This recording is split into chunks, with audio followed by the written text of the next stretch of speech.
மாண்புமிகு உறுப்பினர் வந்து கேள்வி கேட்டிருந்தாரு. இந்த திட்டத்தை கைவிட்டுட்டீங்க, கையகப்படுத்திய நிலத்தை வந்து என்ன பண்ண போறீங்கன்னு. மாற்று தொழில் திட்டங்கள் மக்களை பாதிக்காதவாறு கையகப்படுத்தப்பட்ட நிலங்களில் செயல்படுத்தப்படும். இதன் மூலம் தொழில் வளர்ச்சி மற்றும் வேலை வாய்ப்பு, பொருளாதார வளர்ச்சி இப்பகுதியில் ஏற்படும். அதை விட இவ்வளோ நேரம் வந்து ஒரு சில விஷயங்கள் வந்து பேசிட்டே இருந்தாங்க. ஏன் பரந்தூர் கைவிடப்பட்டது? இதுக்கு வந்து முக்கிய ரீசன் வந்து அங்கே வந்து பல காலமாக ரைஸ் கல்டிவேஷன் வந்து பண்ணிட்டு இருக்காங்க. அதாவது 3 சீசன்ஸ், சாம்பா, தள்ளடி, சொர்ணாவரி அப்படின்ற 3 சீசனில் டிஃப்ரெண்ட் அந்த இது வந்து நம்ம கல்டிவேட் பண்ணிட்டு இருக்காங்க. ரொட்டேஷனில் கிரவுண்ட் நட்டும் சுகர் கேனும் பண்ணிட்டு இருக்காங்க. அதே மாதிரி ட்ரை சீசனில் பல்சஸ் அண்ட் மில்லட்ஸ் வந்து பண்ணிட்டு இருக்காங்க. இதை தவிர 10,000 ஆஃப் மெட்ரிக் டன் ரைஸ் வந்து ஆனுவலி தமிழ்நாடு சிவில் சப்ளைஸ் கார்பரேஷனுக்கு வந்து கொடுத்துட்டு இருக்காங்க அங்கே இருக்கிற விவசாயிகள். இது மட்டும் இல்லாமல் பிடிஎஸ் டிஸ்ட்ரிபியூஷனுக்கும் அவங்க வந்து கொடுத்துட்டு இருக்காங்க. இந்த நிலம் வந்து என்ன அப்படின்னு பார்த்தீங்கன்னா, எப்பயுமே ஒரு வாட்டர் பாடி, அதாவது மழை பெய்யாம இருந்தாலும் அங்கே வந்து கல்டிவேஷன் நடக்கக்கூடிய அப்படிப்பட்ட ஒரு விளைநிலம். அந்த இடத்த நம்ம வந்து இன்னைக்கு ஏர்போர்ட்டை மாற்றணும்னு சொல்லிட்டு இருக்கோம். இதை தவிர அங்கே வாட்டர் கெனல் வந்து 2 இருக்கு. குணகரம்பாக்கம், கம்மங்கால் கெனல், 2 கெனல்ஸ் வந்து இங்கே இருக்கு. இது வந்து எப்படி உங்களுக்கு செயல்படுதுன்னா, ஒரு ப்ரெஷரை ரிலீஸ் பண்ணி அந்த வாட்டர் பாடி வந்து தானாகவே அடையார் ரிவருக்கும் செம்பரம்பாக்கம் லேக்குக்கும் இன்னைக்கு வந்து போய்கிட்டு இருக்கு.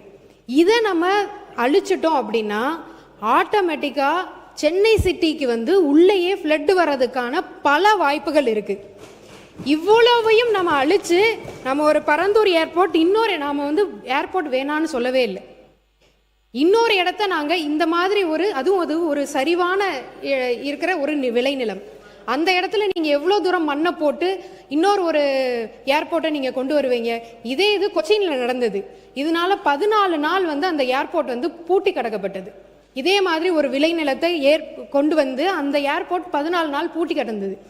இது மட்டும் இல்லாமல் இன்னைக்கு எங்களுடைய மாண்புமிகு முதலமைச்சர் அன்னைக்கு ராகுல்ன்ற ஒரு பையன், இந்த பையன் அன்னைக்கு ஒரு பேட்டி கொடுத்துருந்தாங்க. எங்களுக்கு பரந்தூர் விமானம் வேண்டாம், நாங்கள் என்ன அந்த விமானத்தில் பறக்கவா போகிறோம் அப்படின்னு எங்களை காப்பாத்துங்கன்னு ஒரு வார்த்தை சொன்ன அந்த ஒரு வார்த்தைக்காக இன்னைக்கு இந்த அறிவிப்பு மக்கள் கொண்டாடுறாங்க.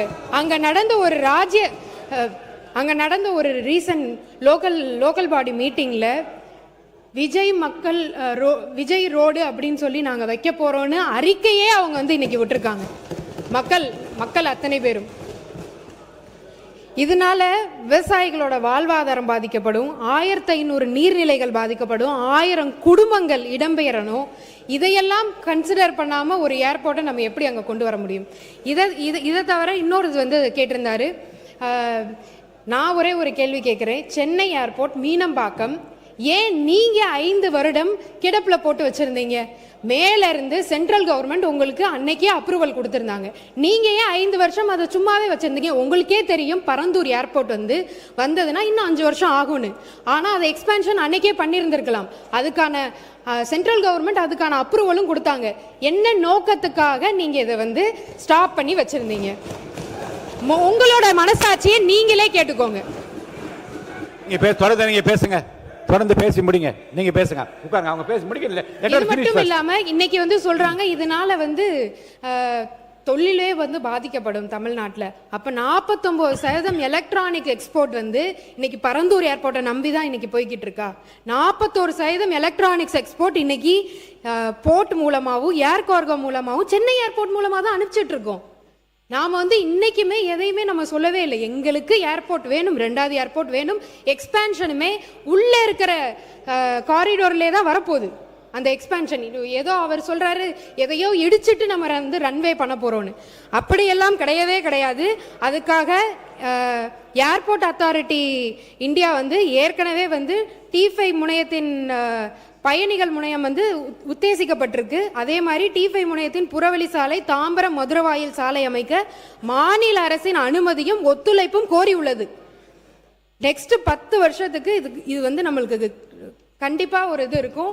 அதே மாதிரி அடுத்து செகண்ட் ஏர்போர்ட் மக்கள் பாதிக்கப்படாம, விவசாய நிலங்கள் பாதிக்கப்படாம, அதே மாதிரி சிப்காட்டும் அதே மாதிரி இருக்கிற மக்கள் பாதிக்கப்படாம, விளைநிலங்கள் பாதிக்கப்படாம, அப்படி இருக்கிற நிலங்கள் மட்டும்தான் கையகப்படுத்தப்படும்.